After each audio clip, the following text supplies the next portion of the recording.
narek majin na kituli pasuk kubate majin. Usaha kita majin na kinani pasuk kubate majin, maka itu akan menggugurkan dosa-dosa kita dan mengangkat derajat kita di sisi Allah Subhanahu wa taala. Yang kedua nasan nabita wa kasratul khuta ilal masjid. Ipamigay jokka-jokkaje tallo masigi. Ya.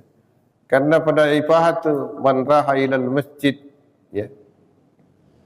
Nigi-nigi jokkan lo masigi, maka setiap dia melangkahkan kakinya, maka icata set di appalang niya ihapus sit di dosan sahiban warajian bay riwatun na jokka makpato riwatun na lisu. Jadi nama kiri waktu tembak jokka na cate malaikai appalatta dosa tamadana. Nekia nama matul lisuki